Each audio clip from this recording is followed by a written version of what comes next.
last night she went to, or yesterday she went to Kings Island with her older sister.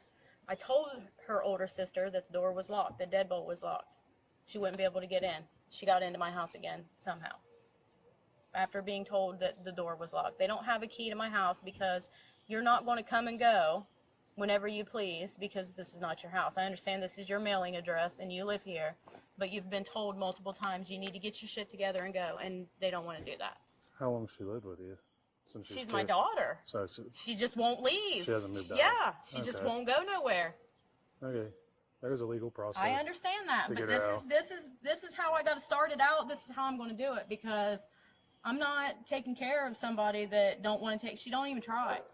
You know what I mean? Like, she don't even want to try. If she was working and saving money and not giving me anything, but you were saving money to at least get something going and get out on your own, I'd be okay with that. She don't even want to do that.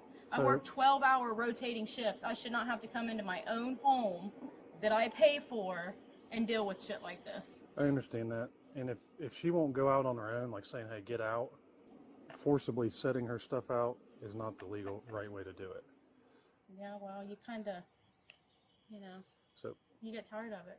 I can tell you this. If she gets out of jail and comes here and kicks your door in, there's nothing to charge her with for that. Yeah, she's got to pay for it though, right? No. That's why you evict people out of your house. She lives here. I know, but how do you do that? How do you start an eviction notice? You give her a note that says, I'm filing is it a 30-day? So you give her a 3-day notice, and then you have a 30-day process that you start with the court, and then it goes through the court system if she doesn't get out. And then if she's not out, then they'll send a bailiff out who sets her out. That's the legal way.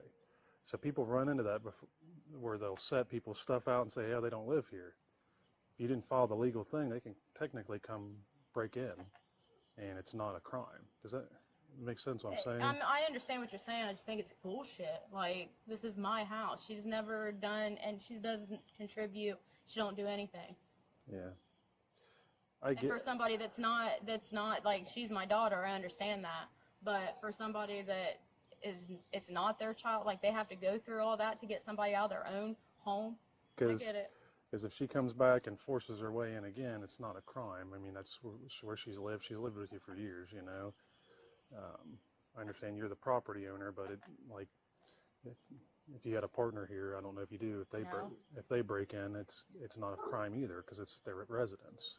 You're allowed to get into your residence, and you can't be forcibly set out under Ohio law. Her property, technically, if you left it out here and it got damaged, she could sue you for it, for leaving it out. She ain't got a job. She can't take me to court. Yeah.